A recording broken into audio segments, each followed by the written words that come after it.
Invité dans l'émission On refait la télé, présentée par Jade et Eric Dussart samedi 27 mai 2023 sur RTL, Jeff Panaclock est revenu sur ses nombreux tatouages, et plus particulièrement sur l'un d'entre eux, qui symbolise l'amour qu'il porte à sa fille. Révélé au grand public en 2011 grâce à ses prestations dans l'émission intitulée Le plus grand cabaret du monde, qui était présentée par Patrick Sébastien sur France 2, Jeff Panaclock est aujourd'hui devenu l'un des comiques les plus populaires de la scène humoristique française. Un succès qu'il doit avant tout à ses talents de ventriloque, qui lui permettent de former un duo improbable avec sa marionnette de singe prénommée Jean-Marc. Actuellement en tournée dans toute la France avec son nouveau spectacle, Jeff Panaclock est aussi présent chaque vendredi soir en prime time sur l'antenne de TF1. Pour rappel, l'humoriste fait partie, depuis déjà 2 saisons, de l'équipe des enquêteurs officiants au sein de l'émission Masked Singer. Invité au sein du programme intitulé On refait la télé, diffusé samedi 27 mai 2023 sur RTL, Jeff Panaclock a été interrogé par l'animateur Eric Dussart sur ses nombreux tatouages. Il paraît que vous avez un nombre incalculable de tatouages ? A demandé le présentateur à son invité.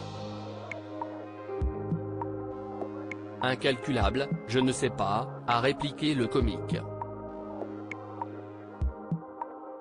Est-ce que vous arrivez à les compter déjà vous encore ? A insisté Eric Dussart, ce à quoi Jeff Panaclock a répondu non.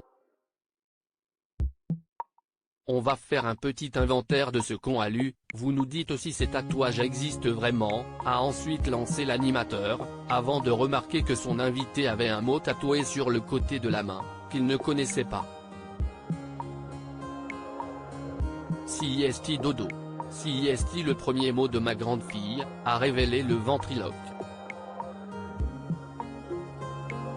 Pour rappel, Jeff Panaclock est le père de 2 enfants, Rose et Alice, qui sont le fruit de sa relation avec son ancienne attachée de presse Charlotte de Hugo.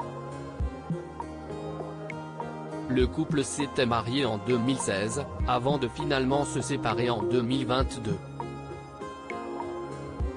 Au cours de cette même interview, le ventriloque a également évoqué ses tatouages les plus honteux, comme par exemple, le point de la bagarre, en référence à un célèbre sketch de l'humoriste Elie Semoun. On s'est fait tatouer ça entre potes. Des fois on fait des bêtises, a ajouté Jeff Panaclock, sans prendre la peine de masquer sa honte. L'ancien protégé de Patrick Sébastien a aussi expliqué qu'il s'était fait tatouer sa première audience sur TF1, qui était de 4,9 millions de téléspectateurs. Si est-il la honte non ? A-t-il lancé.